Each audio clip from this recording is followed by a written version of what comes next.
Iya, Kowabuk, calon Kowabuk. Mungkin bisa disampaikan beberapa pernyataan dulu terkait apa yang dilakukan hari ini, dan kita tahu bahwa hari ini sudah mendatangi KPU mendaftarkan diri. Silakan Pak. Terima kasih. Bismillahirrahmanirrahim. Assalamualaikum warahmatullahi wabarakatuh. Pertama, kepada Allah Subhanahu wa taala selaku Maha Kuasa atas rahmat dan ridhonya, hari ini kami dari pasangan Abdullah bersama istri Abdi telah resmi mendaftarkan diri di KPU Kabupaten Sangkayu pada pukul 13.17 tadi. Ini berarti satu tahapan pemilihan daerah telah kami lewati, dan tentu kita akan ikuti semua tahapan-tahapan yang telah ditetapkan oleh KPU. Alhamdulillah, antusiasme masyarakat yang mengusung kami di barisan rakyat itu terlihat pada saat kita ingin mendaftar. Mereka telah dengan hadir deklarasi dan mengantar kita di KPU sampai selesai pendaftaran dan kembali ke rumah pemenangan ini. Dan terus terang, jadilah masyarakat itu membuat kami terharu karena 2 malam kami membicarakan ini di luar dugaan. Asumsi kita di luar dugaan. Awalnya kami menghitung kira-kira yang hadir ini 20.000 orang. Tapi ini jauh mungkin 3-4 kali lipat di atasnya. Karena saya perintahkan anggota untuk menghitung jumlah kendaraan. Kita mobil saja itu di bawah 900 dan motor itu dari lebih, sehingga kalau 12 sampai 13 ribuan tidak mendekati di atasnya, ya, saya yakin antara 13 sampai 15 ribu kira-kira yang ada. Dan ini tentu luar kita. Ini menjadi memberi semangat spirit yang baik buat kami, karena kami ingin ambil kesimpulan bahwa betul-betul barisan rakyat ini sangat menginginkan kita untuk maju. Jadinya menjadi energi positif untuk kalian bergerak mengikuti tahapan, selanjutnya kita akan bergerak mengikuti semua tahapan-tahapan ini, dan pada akhirnya mudah-mudahan atas izin Allah SWT dan berkuasa, semoga di 9 Desember Sangkayu punya pemimpin yang baru dan sesuai keinginan dari barisan rakyat, yaitu Abdi yang diusung oleh rakyat. Ya, kita kan tahu bahwa ABRI ini tidak diusung oleh parpol. Bisa dirincikan sayap-sayap yang membawa ini, kelompok-kelompok identitas yang mengantar tadi ini? Iya, sampai saat ini kami dari pasukan ABRI belum membuat izin ke bawah. Jadi murni itu adalah para LO kita waktu pengumpulan KTP itu yang mau pemilihan orang untuk hadir. Dan ternyata itu luar jangkauan, karena lebih banyak orang yang tidak berbeda datang sendiri kepada kita untuk berpartisipasi hari ini. Mereka datang melapor kemarin menyampaikan bahwa kami mau hadir, ya tidak mungkin melarang orang untuk hadir dengan kita. Dan alhamdulillah, sekali lagi itu memang memberi semangat baru buat kami bahwa kalau melihat tanda-tandanya, karena sekarang hujan itu diawali dengan mendung, mudah-mudahan tanda-tanda ini menjadi tanda-tanda kemenangan yang baru. Amin. Apa tawaran ABRI sendiri untuk masyarakat? Program apa sendiri yang diumumkan nanti ke depannya? Saya dalam kampanye tadi, dari deklarasi dari kampanye itu menyampaikan beberapa hal. Tentu akan dilengkapi di diskusi kemudian. Tapi beberapa hal itu bahwa kita ingin fokus kepada pendidikan, menaikkan pendidikan yang tuntas, karena era zaman sekarang ini kalau pendidikan zaman kualitas kita kalah bersaing. Dan kalau mau dilihat rata-rata negara yang tertinggal di dunia ini itu pasti pendidikannya tertinggal. Jadi tidak ada negara maju di dunia ini kalau masyarakatnya mau. kalau mau maju maka masyarakatnya harus cerdas, makanya kita mau. Yang kedua, kami berkomitmen sama beliau, mudah-mudahan ini bisa agar rumah sakit kita ini Kayu menjadi rujukan di daerah sekitar. Jadi sama seperti Bantaeng itu kan Makassar dan sekitarnya pun menuju ke Bantaeng. Kalau selama ini rumah sakit kita menuju ke Palu, nanti kita bisa terbalik dari daerah tetangga yang akan dirujuk ke sini. Fasilitasnya sudah lengkap. Kalau masih ada yang kurang akan dilengkapi, tentu sisa para dokter aku.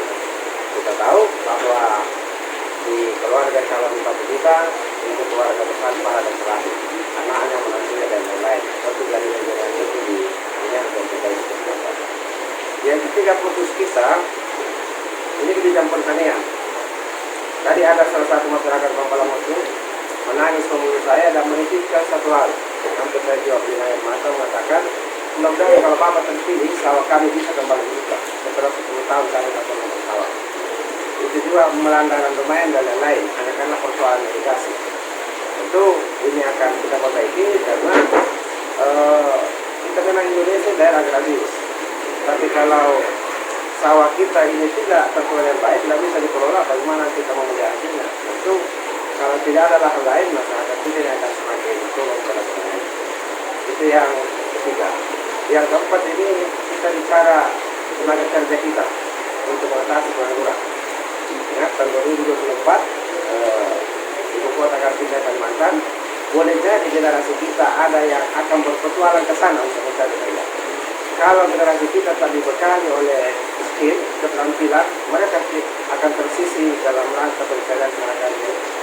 Dan itu kami sepakati ini seiring dengan perjuangan saya sebagai kota DPR provinsi, sehingga masuk dari PJMD Sumbar kita akan jadikan menempatkan di sini salah satu DLK di Kabupaten Kayu untuk atau badan latihan kerja agar kita bisa membekali para tenaga kerja kita. Nah itu kemudian yang kelima kita impor perikanan.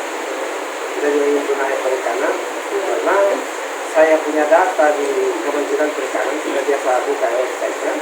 Potensi perikanan kita yang dikelola ini hanya 1% dari potensinya.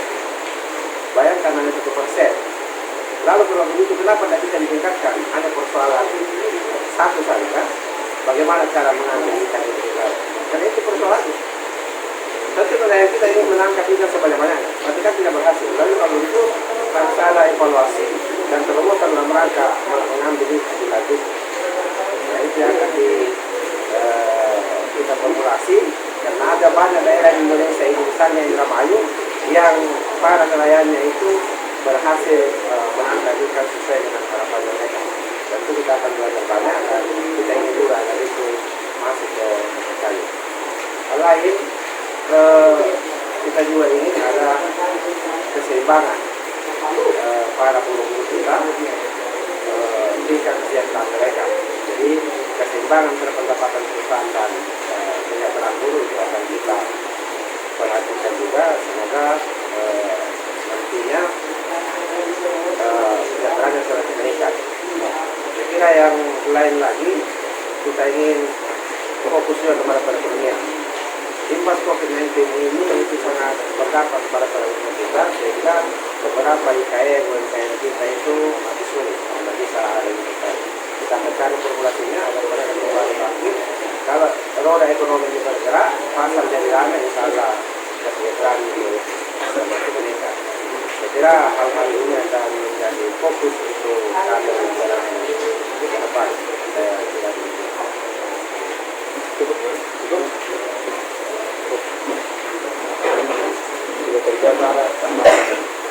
Bagaimana teman? Sana untuk dari tim.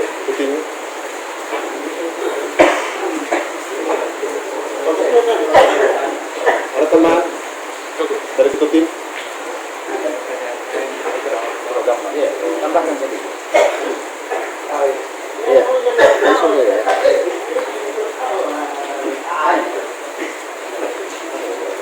Ya, ketua tim. Tadi kan tolong ditambahkan tadi. Ini kan masa sudah hadir sekian ribu. Apakah ini sudah sesuai yang diharapkan oleh ketua tim? Terima kasih rekan-rekan media. Selamat sore. Assalamualaikum warahmatullahi wabarakatuh. Jadi kalau itu harapan, ini adalah keinginan seluruh masyarakat. Seperti tadi dikatakan Pak calon kita, Wakil Bupati, bahwa perkiraan yang hadir itu sekitar 4.000 atau 4.500. Nah, ternyata di luar dugaan, setelah dilakukan konsolidasi ke semua desa-desa, ternyata banyak sekali yang punya keinginan untuk hadir. Nah, itulah yang kita fasilitasi, yang sempat kita catat berapa sebenarnya kekuatan yang mau hadir, karena itu berimbas kepada penyediaan konsumsi. Makanya kita ada melakukan pendataan. Nah, di luar itu ternyata masih banyak yang mau ikut. Oke, silakan, karena ini adalah acaranya rakyat. Ini adalah rakyat yang berkoalisi, jadi mereka silakan hadir. Berapapun orang yang mau hadir itu silakan. Jadi ini di luar dugaan, tapi itu adalah harapan kita dan harapan seluruh masyarakat, bahwa hari ini kita perlihatkan ternyata kita punya calon yang selama ini diisukan, ada yang mengisukan tidak lolos apa segala macam, tapi itulah kenyataannya, bahwa hari ini rakyat membuktikan walaupun tidak melalui partai politik, tapi dia bisa mengusung calon independen, karena itu adalah kehendak daripada rakyat. Saya kira itu menyangkut tentang masyarakat yang hadir. Ya, tentunya kita ini belum kita maksimalkan tim yang bekerja. Nanti setelah acara ini 1-2 hari kita mulai permantap konsolidasi untuk semua teman-teman yang ada di desa, dusun, untuk kita rapatkan dan kita akan meramu seperti apa strategi-strategi yang akan kita lakukan. Kita tidak boleh lengah, tidak boleh kita bergembira hari ini bahwa kita kedatangan masyarakat kita begitu banyak, karena itulah kehendaknya dia datang. Kita harus perbaiki dan terus menjaga silaturahmi ke bawah, memperbanyak silaturahmi dan konsolidasi untuk tim-tim nanti kita ke depan. Ya, ini tentu menambah optimisme pasangan ABRI dengan gambaran dukungan warga yang datang pada hari ini. Iya, ini sangat memberikan motivasi, dorongan yang tadinya itu tadi dikatakan bahwa ya paling sekitar 4.000-an atau 4.500, dan ternyata di luar dugaan. Nah, welcome, karena ini adalah dianggap bahwa ini pestanya rakyat. Ayo kita semua sama-sama kumpul, yang pada posisinya hari ini kita mau perlihatkan bahwa jika rakyat yang menghendaki, apapun itu pasti terjadi, karena rakyatlah, masyarakatlah yang punya keinginan. Harapan yang tepat atas itu tadi adalah merupakan awal dari harapan. Kenapa itu? Karena konteksnya adalah masyarakat. Hal yang sangat tadi adalah sebuah keinginan masyarakat untuk menemukan jalur tertentu dalam menentukan pilihannya. Nah, di lain sisi, lain pihak, bakal calon dan tim belum membuat strategi, apalagi menerapkan strategi tambahan, karena baru satu strategi dasar yang bisa berjalan saat ini, yakni mengikuti tahapan kampanye elektoral di baru satu. Struktur tim saya kira belum terbentuk, Pak Ketua, ya. Belum terbentuk secara sempurna. Jadi saat ini belum ada sama sekali kerja-kerja politik dari tim, tetapi ini adalah sebuah proses politik yang terjadi di internal masyarakat. Oke Pak, sebagai tim pemenangan Pak, ini kan tinggi sekali antusias masyarakat Pak. Bisa lihat di sini ada dari dua. Apa yang Bapak mau sampaikan kepada masyarakat Pak, yang hadir di sini? Saya ingin sampaikan kepada masyarakat untuk menjaga solidaritas, memperbanyak silaturahmi. Jangan kita, kalau ada perbedaan di antara masyarakat, perbedaan warna, perbedaan pandangan, tidak usah dimasalahkan. Jangan kita nanti terkotak-kotak, karena kita di sini semua bersaudara. Mulai dari ujung Benggau sampai Sarjo, masyarakat ini semua bersaudara. Jangan kita ciptakan suatu iklim yang tidak sehat. Nanti itu bisa membuat kita renggang, tidak memiliki hubungan baik antara teman, saudara. Itulah yang harus kita bangun. Jadi jangan ada politik tanggapan seperti lalu bahwa ini timnya, ini timnya, ini kita semua sama. Jaga persatuan, jaga silaturahmi agar kita dari tim ABRI ini memperlihatkan bahwa kita punya etika berpolitik.